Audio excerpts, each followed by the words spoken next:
अस्सलाम वालेकुम नाज़रीन, प्रोग्राम रियल पॉलिटिक्स में आपके साथ मैं हूं मेहरीन सब्तैन।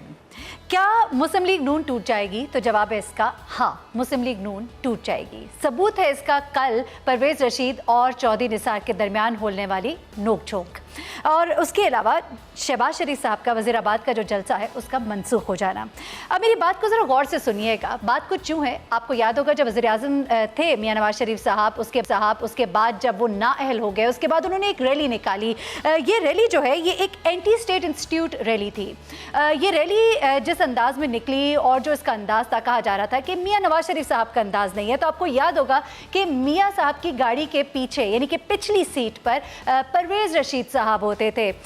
जो लोग परवेज़ रशीद साहब को बहुत करीब से जानते हैं वो ये जानते हैं कि बज़ाहिर धीमे खुश मिजाज परवेज़ रशीद जो है ये एक बहुत ही जारहाना अंदाज रखते हैं अंदर से। इनके नज़रियात जो है वो इनके ऊपर बहुत कारबंद है और इनके ऊपर काम करते रहते हैं। डॉन लीक्स का वाक़या जो है वो भूला हुआ नहीं है।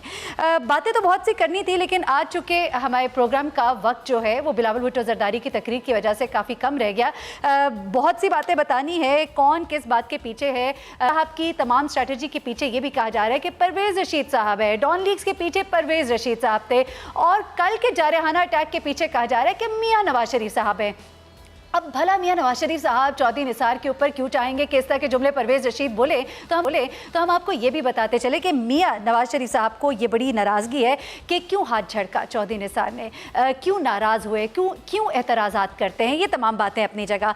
वो लोग जो मुख्तलिफ इदारों से हॉर्न्स लॉक कराने पर बीच में आते हैं, जब आग होती है तो उसके ऊपर पानी डालने वाले होते हैं, वो लोग जो कोशिश करते हैं कि इदारों से तसादुम ना हो, उन लोगों के ऊपर इस वक्त अटैक किए जा रहे हैं। एक हॉकिश अप्रोच रखने वाले लोग मियां नवाज शरीफ साहब के साथ नजर आते हैं, और इस वक्त लीग जो है वो टूटती हुई नजर आती है। बहुत डिटेल गुफ्तगू करनी थी, लेकिन फिर वही के वक्त की कमी। मेरे साथ इस वक्त जनरल रिटायर्ड अमजद शोएब साहब मौजूद हैं, और पीटीआई से हमारे साथ फयाजुल हसन चौहान साहब मौजूद हैं। अमजद शोएब साहब, आप जरा बताइएगा, इस वक्त जो मैंने थोड़ा सा नैरेटिव दिया है आगाज में, आप इससे मुत्तफिक हैं? बिस्मिल्लाहिर्रहमानिर्रहीम। ये बिल्कुल मैं इत्तफाक करता हूँ। जैसे जैसे वक्त गुजर रहा है चीज़ें खुल के सामने आनी शुरू हो चुकी हैं। आप देख रहे हैं कि कैबिनेट में भी पर ये हमारे इसाक डार साहब को साइड लाइन किया जा रहा है। 2-1 अदारों से ऑलरेडी उनको बाहर किया गया है, और ये मियाँ साहब की ऐन ख्वाहिश के मुताबिक है। अब्बासी साहब का अपना कदम है, लेकिन एक चीज़ वाज़ेह है कि जो इख्तियारात उनको, जो कुल्लियतन इख्तियारात सारे मिले हुए थे उनको मियाँ नवाज शरीफ के वक्त में, वो आज कम होते नज़र आ रहे हैं। और इसाक डार साहब जो हैं वो एक आध मीटिंग में उनको देखा भी नहीं, वो लगता है कि वो शायद अटेंड नहीं कर रहे किसी वजह से। तो दूसरी तरफ आप देख रहे हैं कि चौधरी निसार पहले ही नाराज़ बैठे हैं, और फिर परवेज़ रशीद साहब ने जल्दी पे तेल डाल दिया। अब इन बातों में आहिस्ता आहिस्ता जो जैसे चीज़ें खुल रही हैं, मेरा अपना ख्याल है कि चौधरी निसार को ये दीवार से लगा रहे हैं जहाँ वो खुल के आके सामने आएंगे, और फिर वो लोगों के गुल खिलाए हुए जितने भी हैं उनको सामने लाएंगे। मैंने सुना है कि गालिबन वो इतवार वाले दिन यानी कल शाम को किसी वक्त वो प्रेस कॉन्फ्रेंस भी करना चाहते हैं। अगर प्रेस कॉन्फ्रेंस उन्होंने की या उनके ऊपर शहबाज शरीफ साहब ने प्रेशर डलवा के रोकने दी, तो मेरा ख्याल है कि वो परवेज़ रशीद साहब के लगाए हुए इल्ज़ामात का तो खुल के जवाब देंगे। अब इल्ज़ामात भोंडे हैं, वो लाजमन मेरा ख्याल है कि किसी न किसी को तो उसका जवाब देना होगा। करतूतें अपनी अच्छी नहीं हैं, और आप कह रहे हैं कि जी चौधरी निसार अली ख़ान वज़ीर दाखिला थे और उनके होते हुए हमारे साथ ये हुआ। अब चौधरी निसार क्या करे, बेईमानी करनी शुरू कर दे। अगर आपने जालसाजियाँ की हैं या आपने ऐसी GIT बनाने की कोशिश की जो हर चीज़ को आपके फेवर में करके तो उसको मलियामेट कर देती, तो क्या ज़रूरी नहीं था कि उसकी इंडिपेंडेंट GIT बनाई जाए ताकि कौम के सामने सच्चाई लाई जा सके। अब ये चौधरी निसार को जिस तरह ये दबाना चाह रहे हैं, मेरा ख्याल है चौधरी निसार की नेचर में ये चीज़ नहीं है। वो पब्लिक में आ जाएंगे, और अभी तक वो गालिबन शहबाज शरीफ साहब की वजह से रुके हुए थे। और शहबाज शरीफ साहब जो हैं वो भी अगर उन्होंने चौधरी निसार का साथ दिया तो आप फिर देख सकते हैं ये पार्टी फ़ौरन 2 हिस्सों में तकसीम हो जाएगी। तो सूरत हाल इनके लिए गड़बड़ है, ख़राब हो रही है, लेकिन वो उन नाहल लोगों की वजह से जिनको अदालत ने नाहल किया, और वो एक कन्फ्रंटेशनल पॉलिसी पे चल निकले हैं। अपने जराइम में, अपने गिरबान में झांकने की बजाय वो दूसरों पे इल्ज़ाम थोपी कर रहे हैं कि जी फलां ने साजिश कर दी, फलां ने ठीक ये है। कर दिया, अदारों के ऊपर दुरुस्त फरमाया कीचड़ अब्दुल उछाल शहीद रहे हैं। ये सूरत हाल मैं समझता हूँ मुल्क के लिए भी अच्छी नहीं है और इनको भी तबाह बिल्कुल सही, करेगी। ठीक है। फैजल हसन साहब, आपकी ख्वाहिश मुझ तक अभी पहुंची थी, आप गुफ्तगू का जवाब देना चाह रहे हैं बिलावल भुट्टो जरदारी जो अभी स्पीच कर रहे थे, लेकिन उससे पहले ज़रा ये टॉपिक बहुत ही अहम है, आज हम इसको ज़रा फोकस भी कर रहे हैं, इसका जवाब दीजिएगा। जो अभी हम गुफ्तगू कर रहे हैं, आप भी इससे इत्तेफाक करते हैं कि ऐसा कुछ हो रहा है? और शहबाज शरीफ साहब जो हैं, उन्होंने जो आज अपना जलसा लपेट दिया और जो चौधरी निसार साहब अभी बातें कर रहे हैं, अभी तक जो बयानिया सामने आया है, सामने रख के क्या लग रहा है आपको? बिस्मिल्लाहिर्रहमानिर्रहीम। देखो महरीन, नवाज शरीफ साहब को इनको अपनों ने मरवाया है। किस तरह मरवाया है? वो एक फ़र्द था, उसको बड़ा शौक़ था जना कि वो हकीम बन जाए और हकीम ऐसा बने कि मौत का फ़रिश्ता उसको नज़र आना शुरू हो जाए। उसने अल्लाह पाक से गिड़गिड़ा के दुआ की कि अल्लाह मुझे ऐसा हकीम बना दे कि जिसको मौत का फ़रिश्ता नज़र आए। अल्लाह पाक ने उसकी दुआ कबूल कर ली, वो हकीम बन गया, मौत का फ़रिश्ता उसको नज़र आना शुरू हो गया। जिस मरीज़ के पास जाता था, मौत का फ़रिश्ता खड़ा होता था तो कहता था भाई जी ये कतल नहीं बचेगा, ये तो बिल्कुल नहीं बचेगा, वो बंदा मर जाता था। जिसके पास मौत का फ़रिश्ता नहीं खड़ा होता था, उसको कोई ना कोई ऊल फूल किस्म की दवाई देता था, वो बंदा ठीक हो जाता था। हकीम साहब की जनाब बाबा गुड्डी चढ़ गई, जनाब बाबा हिकमत चल पड़ी, लाखों करोड़ों रुपए उसे कमाना शुरू कर दिए। एक दिन हकीम साहब सुबह उठे तो देखा कि उसके सर पे जाओ मौत का फरिश्ता खड़ा हुआ, क्योंकि उसको तो नजर आता था मौत का फरिश्ता। वो घबरा गया, उसने दूसरी तरफ मुंह किया, वहां पे भी मौत का फरिश्ता आ गया। फिर उसने इधर किया मुंह अपना, फिर मौत का फरिश्ता। फिर वो पांचताई की तरफ हुआ, उधर भी ऐसे ऐसे मुंह करने लगा।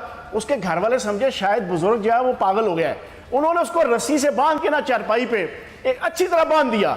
इतनी देर में फरिश्ता उसके सामने आया ना, तो वो बुजुर्ग कहता है कि फरिश्ता ए मैं तेरे हाथ नहीं आना सी, मन अपने ने मरवाया तो मैं तेरे हाथ आया। ये परवेज रशीद की तरह के अपने हैं नवाज शरीफ के, कि जिन्होंने नवाज शरीफ को मरवा दिया है। और परवेज रशीद वो है कि जो इंडियन लॉबी का आदमी है। जनरल अमजद शोएब साहब ने कुछ बातें खुल के नहीं की, मैं आपको जरा खुल के परवेज रशीद की हिस्ट्री बता देता हूं। ये वो बंदा है कि जो इंडियन रॉ और इंडियन लॉबी का प्रॉपर आदमी है, जो सिफमा कि जो पाकिस्तान के अंदर उन सहाफियों की ऑर्गेनाइजेशन है जो दो कौमी नजरिए को पांव की ठोकर और पांव की जूती पे रखती है, वो उस सिफमा का नुमाइंदा है। ये वही परवेज रशीद है कि जिसने आवारी होटल में सिफमा के तहत जो है वो बुलाया था जना वो सेमिनार, और वहां पे नवाज शरीफ साहब को मजबूर किया था कि कारगिल के इशू के ऊपर आपकी फौज के ऊपर वो तनकीद करे इंडियन सहाफी और इंडियन जर्नलिस्ट के सामने। ये वही परवेज रशीद है कि जो पिछले कई सालों से नवाज शरीफ साहब की कच्छ में बैठ के जो है वो पाकिस्तान आर्मी, ISI और पाकिस्तान के सिक्योरिटी अदारों और पाकिस्तान के दो कौमी नजरिए के खिलाफ जो है वो साजिश कर रहा है। तो मैं समझता हूं कि परवेज रशीद साहब, आपने अभी बातें सुनी, वो कह रहे कि आप शायद खुलकर नहीं बयान कर रहे परवेज रशीद साहब चाहते क्या है, करना क्या चाह रहे। कुछ मैं जुमले उनके आपको सुनाना चाहूंगी, मुझे उस पर आपका कमेंट चाहिए। उन्होंने जब कल बात की तो उन्होंने ये कहा कि मुशर्रफ की जो बदरू है वो कुछ सियासी जमातों में कुछ इदारों के अंदर मौजूद है, नंबर 1। फिर उन्होंने कहा कि इस्टेब्लिशमेंट ने हटाने का फैसला कर लिया था इसलिए मैं नंबर 2।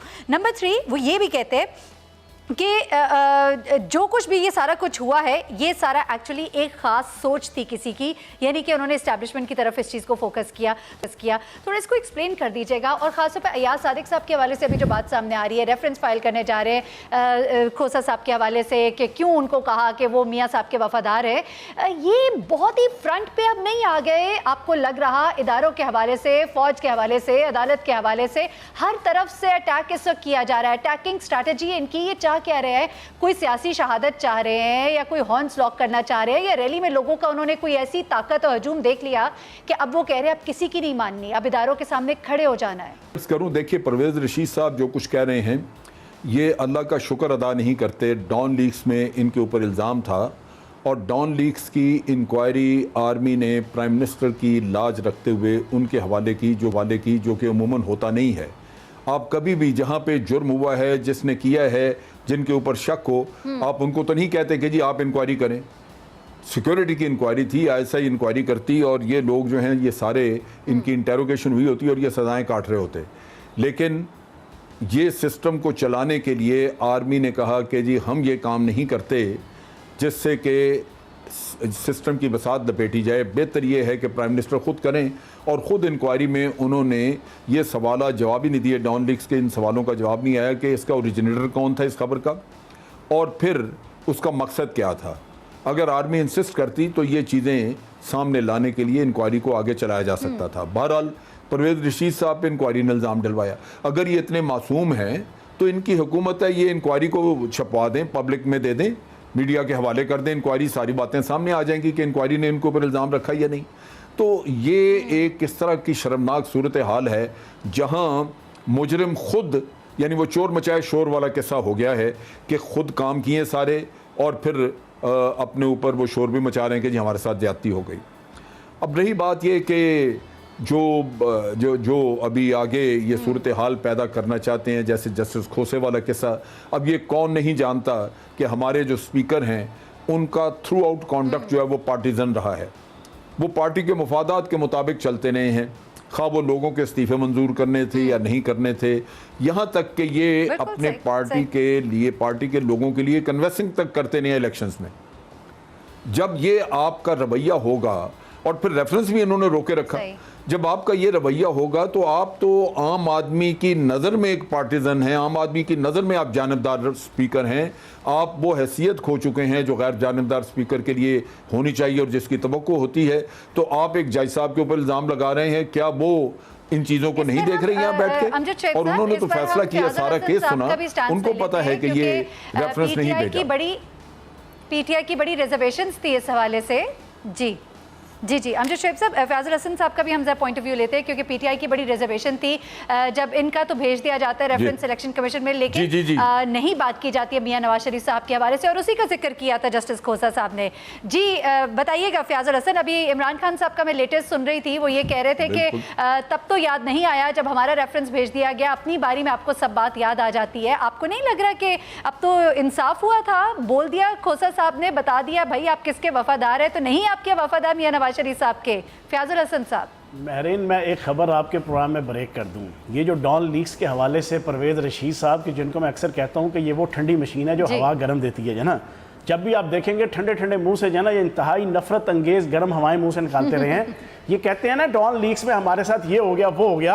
आपकी इत्तला है कि डॉन लीक्स में मरियम नवाज का नाम निकलवाने के लिए नवाज शरीफ साहब ने धाड़े मार मार के जनरल कमर बाजवा के सामने रोए हैं।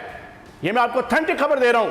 और जनरल कमर बाजवा ने मशरकी रवायात, खानदानी रवायात, फैमिली की रवायात को मद्देनजर रखते हुए मेरे सवाल का जवाब भी दे दीजिए, क्यों मियां साहब के वफादार नहीं है अयाज सादिक?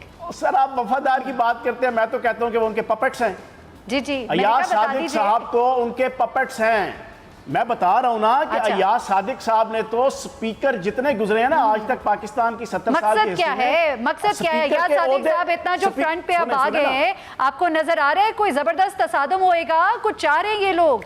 सर जी एक बात तो ये कान खोल के सुन लें, ये जस्टिस आसिफ सईद खोसा का बाल बीका नहीं कर सकते, ये बाल बीका नहीं कर सकते। और फिर एक चीज और मैं आपको बता दूं, हम बचपन में एक जना उर्दू की जना किताबों में मुहावरा पढ़ा करते थे कि गीदड़ की मौत आती है तो वो शहर की तरफ भागता है। सारा दिन हम सोचते रहते थे यार ये इसका मतलब क्या है, मौत तो जो है उसको जंगल में भी आ सकती है। तो फिर उस्तादों ने यह समझाया कि उसका मतलब यह है कि गीदड़ की जब मौत आती है वो शहर की तरफ आता है, शहर की चकाचौंध किस्म की रोशनाइयों को देख के कभी उधर टक्कर मारता है, कभी उधर टक्कर मारता है, आखिरकार किसी ट्रक या किसी गाड़ी के नीचे आके मर जाता है। इनकी आखिरी मौत आई हुई है नवाज शरीफ की और नून लीग की। ये बिल्कुल उस गीदड़ की तरह जो ना ये टकरे मारते फिर रहे हैं, कभी अदलिया के साथ, कभी आईएसआई के साथ, कभी आर्मी के साथ, कभी अपोजिशन के साथ। और इंशाल्लाह गीदड़ की मौत की तरह ये भी किसी कानून के ट्रक के नीचे आएंगे। वसी तजर्बा क्या कहता है मियां नवाज शरीफ साहब की इस वक्त जो तमाम तर हरकतें हैं उनको सामने रखते हुए, क्या वो वाकई टकरे मार रहे हैं, शहादत चाह रहे हैं, खत्म होने वाला है काम उनका? आपको क्या दिखाई दे रहा है? बिल्कुल इनका हमेशा से स्टांस ये रहा है कि अगर ये खुद पावर में है तो ठीक है, अगर ये नहीं तो सबको ले डूबो। ये अभी सिस्टम को डुबोने के चक्कर में है ताकि इनके काले करतूत जो हैं वो छुप जाएं, वो बिल्कुल उनके ऊपर अभी फिलहाल वो सारा मामला रुक जाए और दुनिया में अफरा तफरी और पाकिस्तान में सारा किस्सा निज़ाम किसी और तरफ चल निकले।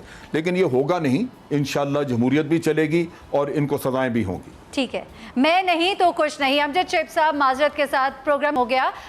आपके तज्जिए का बहुत शुक्रिया। फयाजुल हसन चौहान साहब आपका बहुत शुक्रिया, आप दोनों हमारे साथ मौजूद थे। नाज़रीन प्रोग्राम का वक्त खत्म हुआ, इंशाल्लाह आपसे फिर मुलाकात होगी। मुझे महरीन सब्तैन को इजाज़त दीजिएगा, अपनी दुआ में हमें भी याद रखिएगा। अल्लाह हाफ़िज़।